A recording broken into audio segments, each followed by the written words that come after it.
Hi everyone, welcome back to my channel. Today I'm going to tell you guys another story of how Christ came and worked in Asia, especially in Indonesia. So the story that I'm going to share to you today is how Christianity first came to Indonesia. So without further ado, let's jump straight to the story.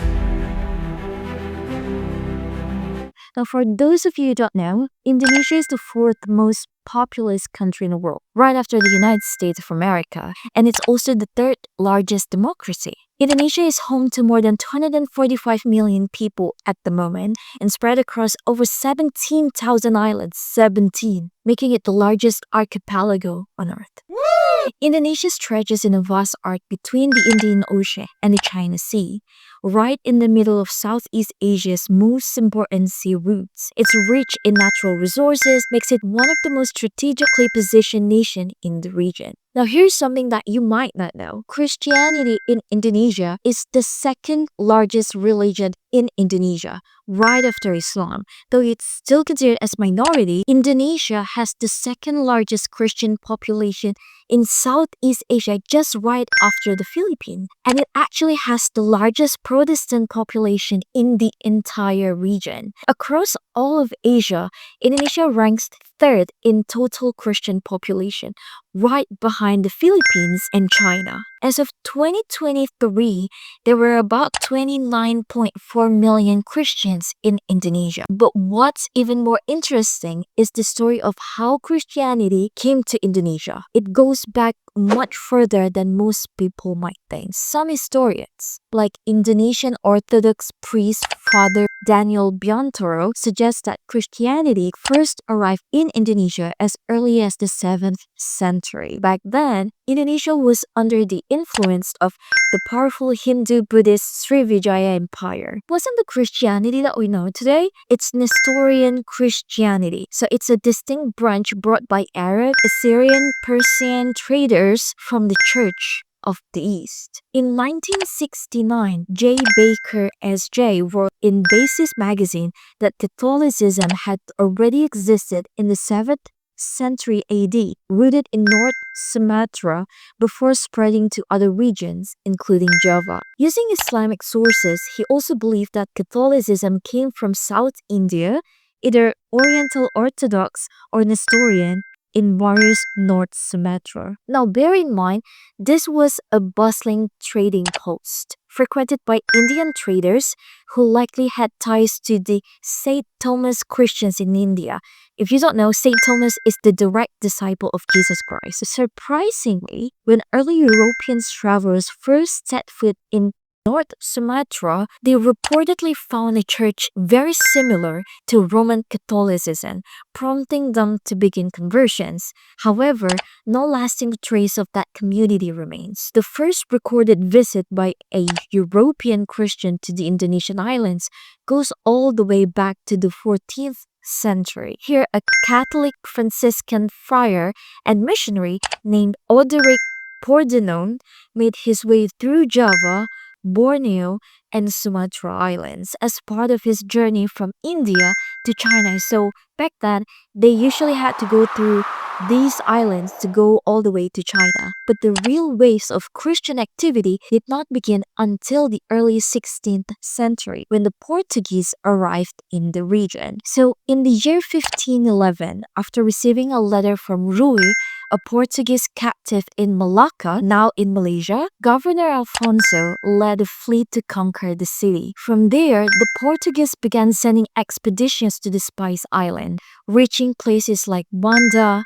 Maluku, and Ternate. In Ternate, they built a fort and began spreading Catholicism with the help of missionaries. Their control of Malacca gave them the power to dominate trade while expanding Catholic missions in Ambon, Halmahera, Ternate, and Tidore. One of the most well-known missionaries of that time was Saint Francis. He ministered in places like Ambon, Ternate, and Morotai, and he did it around the middle 1500. Catholicism quickly began to take root, especially in parts of eastern Indonesia, in the Moluccas, Flores, and Timor, areas that had not yet been deeply influenced by Islam. This made them flourish in the early stages of conversion. Now, although the Portuguese tried to keep this route to the Spice Islands a secret, but unfortunately they failed because a Dutch traveler, this is where it gets interesting, a Dutch traveler and a merchant named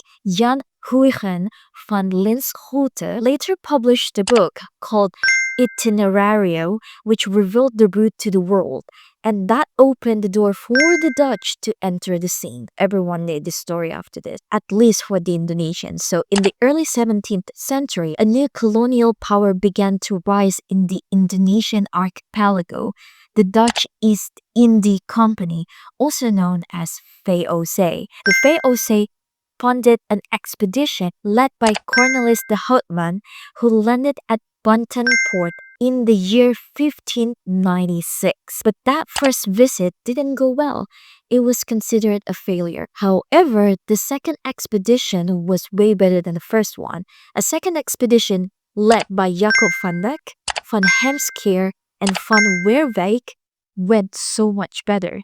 They gained the favor of the local ruler and returned home with full cargo holds while the rest of the fleet continued their journey to the Moluccas. Once the VOC was firmly established, they didn't just take control of trade, they also began to impose political and religious monopolies across the islands. The VOC supported Protestantism and took over many Catholic congregations, especially in eastern Indonesia. Only in Florence did Catholicism continue to grow without much interference. Protestantism, being backed by the VOC, began to flourish during this period.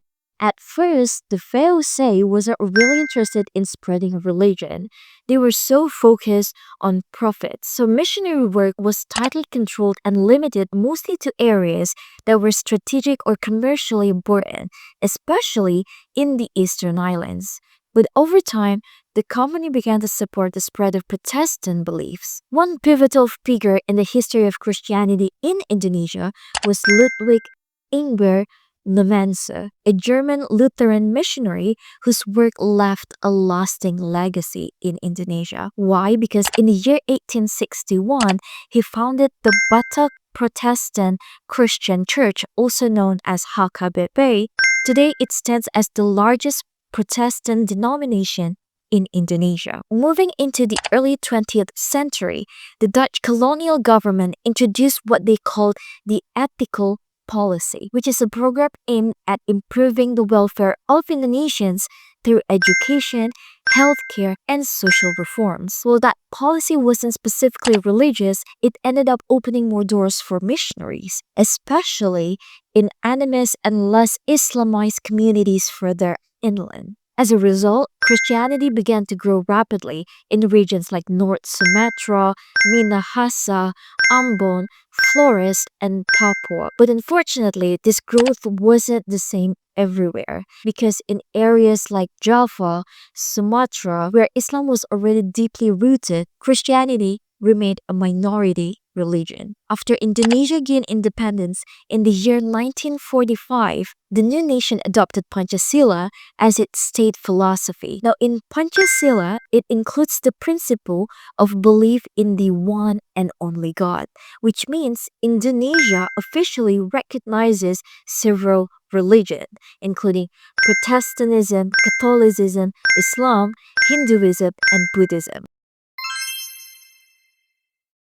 This decision by the government was a major step toward religious inclusivity, allowing Christianity to grow freely within the framework of a diverse and unified nation. Today, Christians remain a minority in Indonesia. Still, the community has steadily grown, and their presence can be seen across many parts of the country. There have been moments of interreligious tensions, especially between Christian communities and the Muslim majority. But even through those challenges, Christians have continued to contribute to the nation's development. Many prominent key figures in Indonesia come from the Christian community, and they've played key roles in shaping Indonesia's story. The Communion of Churches in Indonesia, known as PGI has played a vital role in fostering unity among Protestant churches. Now, the post-independence era has also witnessed the significant rise of Pentecostal and evangelical churches, known for their emphasis on personal conversion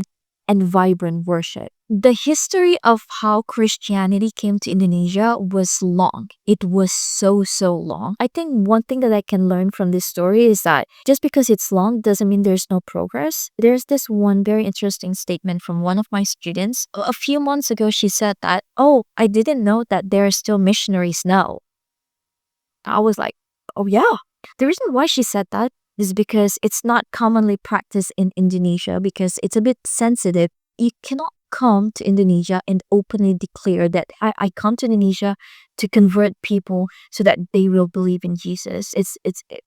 No, you cannot really do that. So many Christians, at least the younger generation, they've never met missionaries in places like Indonesia where you cannot openly convert people. You can still be Christ-like in what you do, in what you say, in how you conduct your life, in your values, in your integrity. It's important for all of us to remember that we are the ambassador of Christ. Like, we represent Christ wherever we go, wherever we are. When they see how you do your life, when they see how you interact with people, it will change their perspective of who Christ is and what Christianity is about. And I think that's it for today. And that's the end of the story of how Christ came to Asia, to Indonesia. Thank you so much, guys, for watching. Please don't forget to like this video, subscribe.